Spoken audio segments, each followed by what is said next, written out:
কিন্তু সালাত এমন এক আশ্চর্য ইবাদত, রাসূল সাল্লাল্লাহু আলাইহি ওয়াসাল্লাম বললেন তুমি দাঁড়িয়ে সালাত আদায় করো, জি পারি না বসে সালাত আদায় করো, জি পারি না শুয়ে শুয়ে সালাত আদায় করো, তাও যে পারি না ইশারার মাধ্যমে সালাত আদায় করো।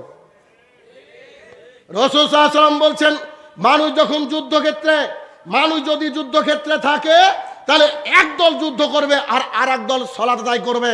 আমি শাহিনুর রহমান সফরে এসেছি, এখন যদি রমজান মাস থাকে আমার জন্য রোজা জরুরি নয়, আমার জন্য রোজা জরুরি নয়।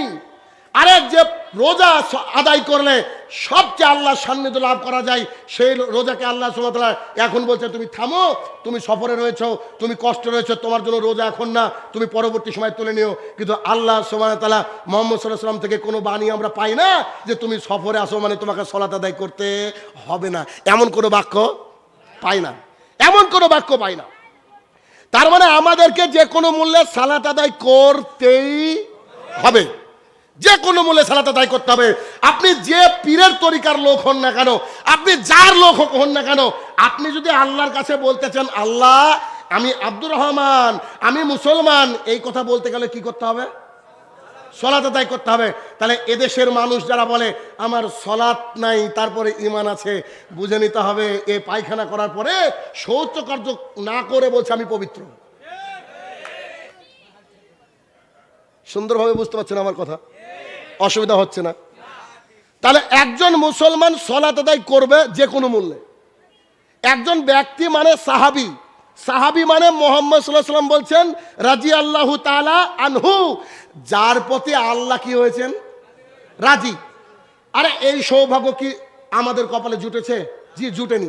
কত বড় সৌভাগ্যের অধিকারী এইরকম একজন ব্যক্তি, দুই চোখে দেখতে পায় না, অন্ধ, ব্লাইন্ড পারসন, এসে মুহাম্মদ সাল্লাল্লাহু আলাইহি ওয়াসাল্লামকে বলছে আল্লাহ রাসূল একটু বাড়িতে সালাত আদায় করার অনুমতি দেন না। তো বলছে কেন? আমি যে এখানে আসবো ধরে নিয়ে আসার মতো কেউ নেই, ওই যে ওই প্রান্তে আমার বাড়ি। তো মুহাম্মদ সাল্লাল্লাহু আলাইহি ওয়াসাল্লাম দয়ার নবী মায়ের নবী বলছে যান দিয়ে দিলাম অনুমতি। এই কথা বলার পরে রাসূল সাল্লাল্লাহু আলাইহি ওয়াসাল্লাম বলছেন এই বলছি জনাব আপনি কি আজান শুনতে পান? জি। তখন মাইক ছিল না, ভালো করে পয়েন্ট টু বি নোটেড, তখন মাইক ছিল না। রাসূল সাল্লাল্লাহু আলাইহি ওয়াসাল্লাম বলছেন জনাব আপনি কি আজান শুনতে পান? বলছে জি হ্যাঁ। মুহাম্মদ সাল্লাল্লাহু আলাইহি ওয়াসাল্লাম বলছে আমার যে রাস্তাই নাই আপনাকে নিষেধ করব, মানে মানে বুঝেননি? মানে তোমাকে আসতেই হবে নামাজ পড়তে, আমার কিচ্ছু করার নাই। কাকে বলছেন? রাদিয়াল্লাহু তাআলা আনহু, যার প্রতি আল্লাহ রাজি হয়েছেন। সে অন্ধ, অন্ধ অবস্থায় ছাড় পায় না। আপনার 18 বছরের ছেলেটা ও কি অন্ধ নাকি? ও আসে না কেন মসজিদে? আরে ওই বাসবে কি করে? ওর বাপই তো নামাজ বুঝে না, ওর বাপই তো নামাজ বোঝে না, ও আসবে কি করে? বেহায়া সন্তান বেহায়া। এই জন্য রাসূল সাল্লাল্লাহু আলাইহি ওয়াসাল্লাম বলছেন ইয়া মাশশারা শাবাব মান ইসতাতা মিনকুমুল বাজ ফালিয়াতাজাওয়াজ, এই যুবকের দল শোনো, ক্ষমতা থাকলে বিয়ে করো। ক্ষমতা মানে খালি ফজরে আপনি আসবেন কেন? আপনার ছেলে যতজন থাকবে প্রত্যেকজন ছেলেকে উঠে নিয়ে মসজিদে আপনাকে হাজির হতে হবে।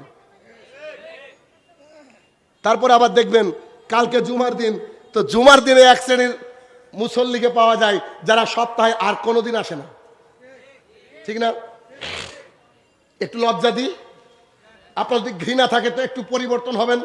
অত দূর থেকে আসার উদ্দেশ্য তো আমার এইটুকুই যে আপনি পরিবর্তন হবেন, আর কিছু না। বলছিলাম যে আপনার স্ত্রী 1 মাস যাবৎ সালাত আদায় করছে কিন্তু 5 দিন সালাত আদায় করতে পারেনি, 6 দিন সালাত আদায় করতে পারেনি, কেন বলেন তো? জি অসুস্থ, মানে মাসিক হয়েছে। লজ্জা লাগছে বলতে আপনার? জি এটা জানতে হবে, মাসিক হয়েছে, মেন্স হয়েছে, তো সে সালাত আদায় করতে পারেনি। ধরেন কারুর 6 দিন থাকে, কারুর 7, কারুর 5, কারুর 4 দিনও ভালো হয়ে যায়। তো মনে করে নেন সে 6 দিন সালাত আদায় করতে পারেনি, কত দিনে? মাসে। 1 মাসে 6 দিন সালাত আদায় করতে পারেনি, কেন? ও নাকি মাসিক হয়েছে, ও নাকি ঋতুবতী, তাই সে সালাত আদায় করতে পারেনি। এবার আপনাকে আমি দেখাই, আপনার ছেলেটা 1 সপ্তাহে 6 দিন থাকে ঋতুবতী। খালি আগামীকালকে ফজরের পর বেচারার মাসিকটা ভালো হবে, তারপরে একবারে ধবধবে সুন্দর পোশাক পরে আর সেন্ট মেখে একবারে মনে হচ্ছে যেন ড্রাইভারকে বলে তুই পিছে যা, এমন ভাবে মসজিদে গিয়ে হাজির হয়ে যাবে, মনে হচ্ছে ফেরেশতা এখনই নাজিল হলো। ও গিয়ে সালাত আদায় করবে, কি করবে বেচারা? আবার আসর থেকে মাসিক শুরু। নির্লজ্জ বেহায়া, ও ও বলছে আমি মুসলমান, আমার বাপের নাম আব্দুর রহমান, আমার দাদার নাম আব্দুর রৌফ। ও বলে কি করে? আরে একজন ব্যক্তি সালাত আদায় না করে কথা বলে কি করে? যে কথা বলে বুঝে নিতে হবে ওর মধ্যে পুরুষত্ব নেই, ওর মধ্যে কাপুরুষতা বিরাজ করে। যে কোনো মূল্যে সালাত আদায় করতে হবে।